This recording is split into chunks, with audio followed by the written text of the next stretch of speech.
Good evening and welcome to Hello It's Us. Hello It's Us is dedicated to educating the general public about issues that are important to people with disabilities. And we think that all of you, as you watch these programs, will recognize that these issues are important to everybody because people with disabilities are such an important fabric of our communities in general.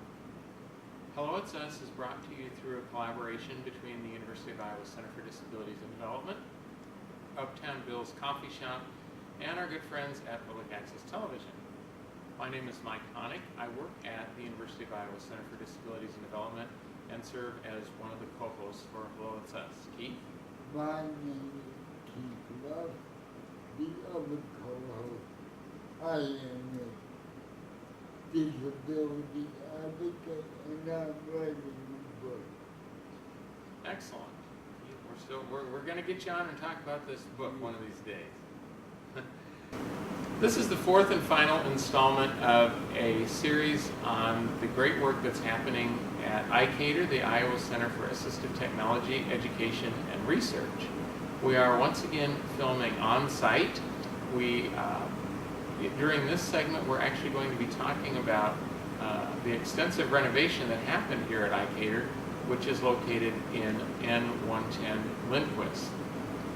Our guests today are Patti Bahr, who you've met previously. She is the director of ICATER, and another guest who is probably familiar to many of you, Brian Manternach. He is the accessibility coordinator with UI Facilities Management. So welcome to both of you. Yeah, thanks, Mike. Thanks, Keith.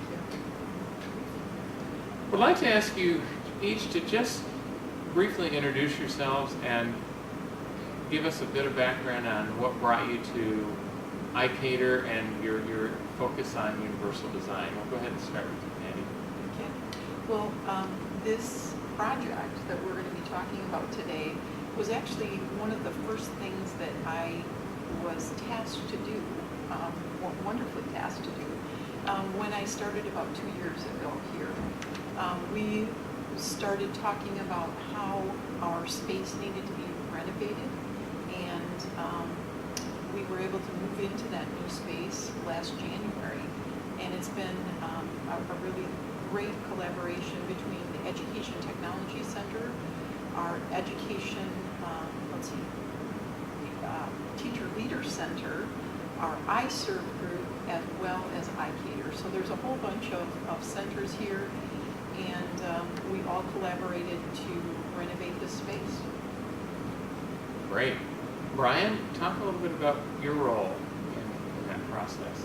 Yeah, I serve as the Facilities Accessibility Coordinator for the University of Iowa here, and so I perform a lot of design review activities of projects on campus for whether it be a small renovation or a large renovation or a new addition or a brand new facility on campus. So I perform those reviews with kind of a focus on accessibility, and not only accessibility, but from a more of a universal design perspective, to make sure that we are incorporating goals of universal design. In this project, when we had the stakeholders already had the buy-in for universal design, they wanted that as part of their project.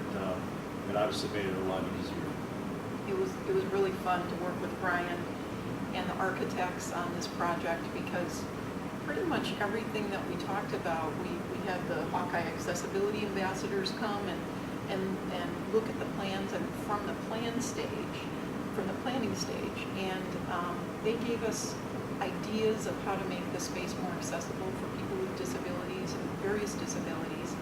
And with Brian's help and the architect's help and the support of the other directors and the deans here in the College of Education, everyone was open to all the ideas. For those that may not know, the Hawkeye Accessibility Ambassadors are students with disabilities who have received some training in doing just what Patti talked about, and that is providing consultation regarding renovations, new construction, and so forth. And so the renovation, the many aspects of the renovation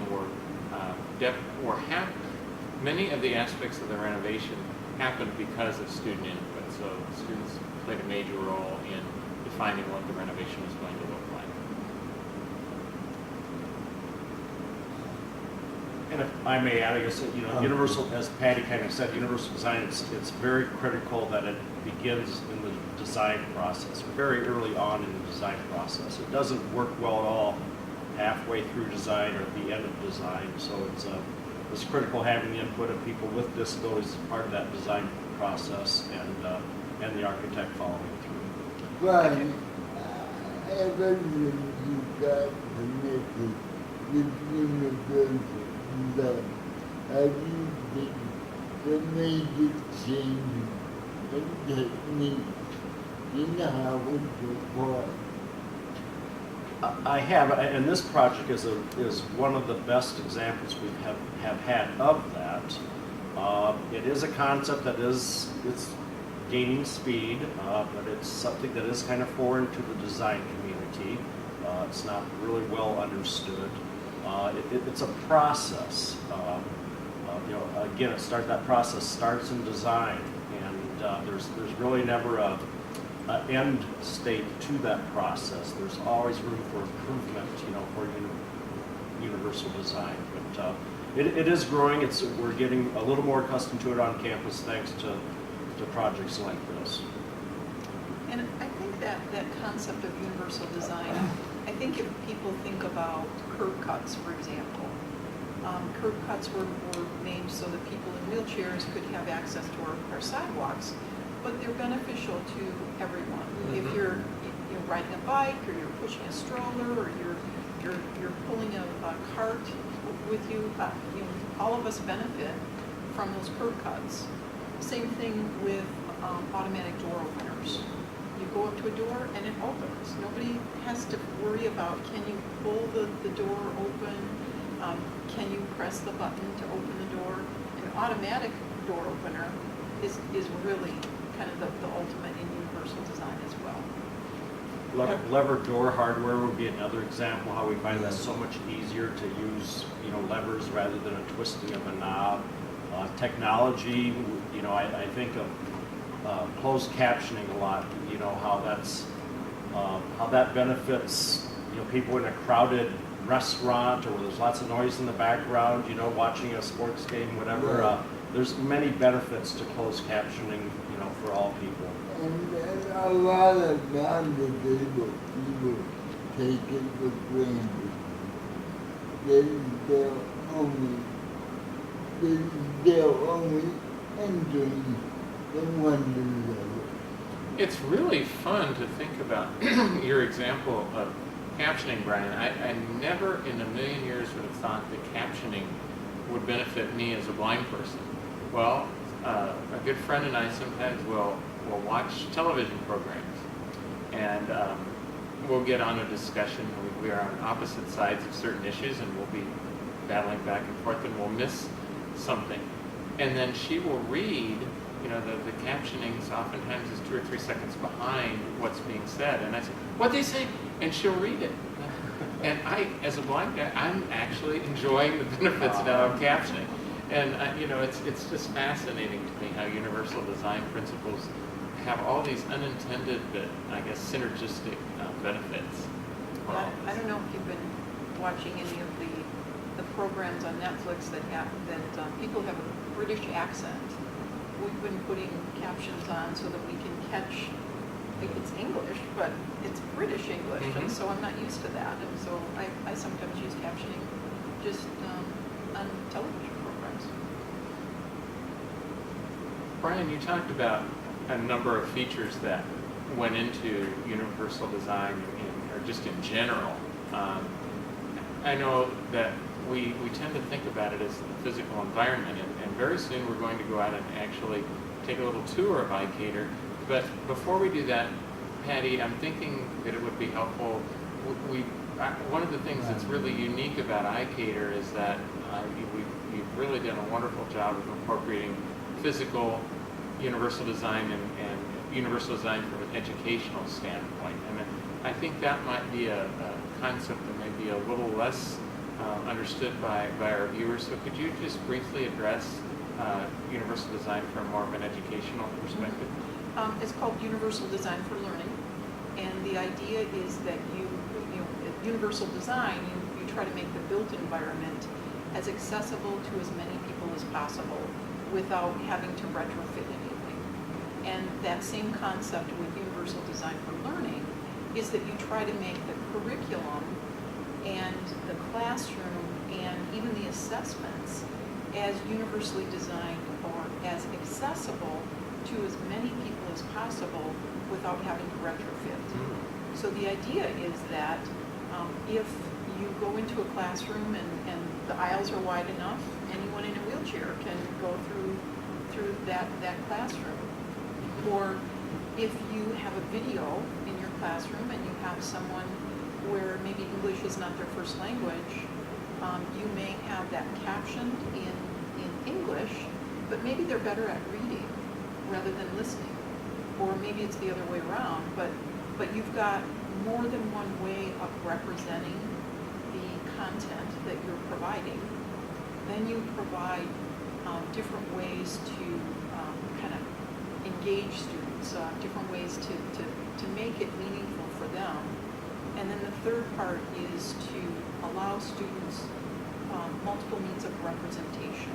So is there some way to allow students to show you what they've learned without having to, say, use the traditional essay question and write in a blue book like we used to have to do? But can you tell someone what you've learned? Or can you show someone how you've learned? Can you write a poem or music or do a skit or show a poster about what you've learned rather than having to write about it? Or use assistive technology, as we saw in the previous assistive day. technology, yes. And assistive technology is part of that universal design.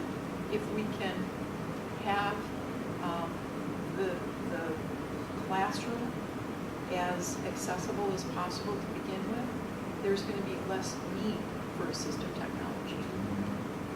Well, shall we go ahead and we'll move on to the next segment of this episode and actually go out and demonstrate so you all can really take a look and understand visually and auditorially what we mean by universal design as it relates to ICATER, both in terms of physical space and educational strategy.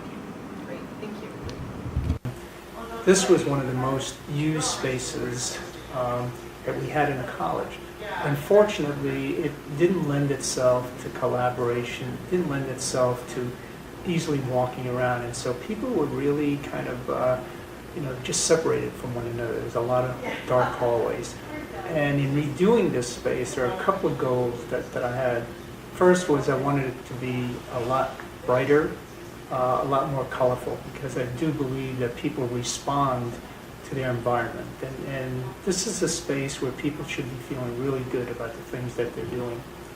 I wanted it to be open space because I firmly believe that when people collaborate, when people can see each other, they're going to accomplish a lot more. And I wanted people to feel that it was easy to get out of their offices, work with others that they might not, even though they weren't that far away. The planning process included all the usual suspects like architects, engineers, project managers, directors, deans, associate deans, and other key stakeholders. But what was unique about the inclusive design process was that people with disabilities were also asked for their input. The University of Iowa has a student group called the Hawkeye Accessibility Ambassadors, whom you will meet several of in this video. The project team soon realized that when inclusive design is thought of early on in the design phase, there is no additional cost. Well, the new push buttons to get into the doors, they probably are about 3 feet, I'm guessing, in length, and they're a little vertical strip, and they start at the bottom of the floor and go up. And so anybody in a wheelchair can just drive up to that and push it with their feet or with a part of their wheelchair, instead of it being a small surface area that they have to push with their hand, with which, perhaps like they can't reach that spot. Well, I think the roominess is important because it allows people of varying abilities to get around easily. The front desk is nice because there's a lower part of it so that someone in a wheelchair can go up and they can see eye to eye with the person instead of trying to see over the desk. Keith, this is one of our height adjustable desks, and it's just got a little Okay. piece right here. It's real. I'm doing it with one finger. You can move it up and down. Well, you're gonna have a lot of cylinder there. I think you can adjust that however you want so that you can get up to the computer. I would adjust it Really? higher Okay? than mine. Okay. And then, So, and then you can get under it. put it like that. All First right. show's gonna be Great. pretty. Thank you. You're welcome. You got it. Oh, okay. Now, another thing, some people like to work in a standing position. So like I have one of these in my office, and when I get tired of sitting, I can just put it up to a height that I can use while I'm standing, and it's nice and comfortable too. I can see that. Yeah. That's what puts it up and down. This little rubber thing? Okay, so wait, did you just adjust online? So I think it's up all the way, and so if you wanted to put it down, just, oh, no, keep going up, wow. I don't know how to do it. No, just press it down the other way. Oh. There you go, and it'll go down. And you could adjust that to whatever you want. And you're a tall guy, so Yeah, I'd have to, that's probably still, I might have to give you a chair. So this is a great thing of Universal Design, that they incorporated this furniture that's got a curve to it. It facilitates communication between people, especially if people want to read lips. Or another great thing is the different height furniture. I'm sitting on a taller seat back here, so there's a choice of seating. It's great the way there's space on each end of the seat here for people to maneuver through and around. So this is just a simple, great universal design concept. We do a lot of presentations right here. You can't see it on the camera, but there's a smart board here, and we do a lot of 3 to 5 student presentations right out here in the middle of the lab, which we've actually had a few people just kind of sit in on those demonstrations, which is exactly what we wanted to have happen. I really like the lighting. The lighting is It's nice and bright, isn't it? Yeah. did that include universal design principles too, in terms of the lighting? There's as we get over there, there's daylight harvesting, natural daylight. I think that's part of the universal design principle that I think is one of the most unrecognized. That should be many kudos to the people at ICATER for actually doing that, because that's something that we just don't see Yeah. happen. Most people times the offices are suck up all on of the outside, and so the people in the offices have all the natural light. But we tried to put the offices on the inside. Here they gave up that office space to the inside. Now the students, the general public, gets the advantage of the And so natural we all light. get to enjoy the natural light as much as possible. It's terrific. Yes. Wiggle. And so for students that are having a hard time sitting still in their seats, they don't have to anymore. And some of these are real lightweight. And again, you can wiggle. And you don't have to stay still in your seat anymore. I love it. Hearing loops allow people with hearing aids or cochlear implants to switch to the T setting and hear the presenter's voice directly through their aid. It was really beneficial because when I showed up, I saw the sign outside the door, which on my cochlear implant, it could be the T setting on cochlear implants or hearing aids. And so I was able to just walk in just like anybody and just casually push the button, and automatically the speaker's voice is right at my ears. It's very clear. It's really beneficial because I kind of blend in. The loop system, it really helps with being able to follow along and understand the speech. Old bathroom didn't even have wheelchair accessible stall in it. So I wouldn't even be able to use it. And so this one was big enough so that myself and a helper could get in there and use it. As you see, Hannah would not be able to get her hands into the hand dryers that require you to insert your hands. Many times it is just the little things that can make a big difference. Did you know it is a routine design practice to locate electrical outlets 18 inches above the floor? Higher wall outlets allow for easier access for people in wheelchairs, people with back pain, or individuals who have difficulty bending. These outlets were placed 24 inches above the floor. In some spaces, there are also outlets at desktop height. My name is Kent Lutz. I'm an architect with CMBA Smith Metzger in Des Moines, Iowa. In this project, we were given very specific direction that different universal design strategies wanted to be incorporated into the project. We talked about universal design in almost every design meeting, and we had separate special meetings just to talk about universal design and how it could be incorporated into the space. I think one of the things I remember the most from this project were the ambassadors, the Hawkeye Accessibility Ambassadors. That just to hear their stories and how they interact with the space firsthand is so valuable in the designing it. We can read books all day and look at guides and its standards, but hearing how they experience space and how they use the space was very powerful. The people that we interviewed before and during design, we make assumptions. We say, well, of course, a sliding door would be easier to use in a small study room than a swing door.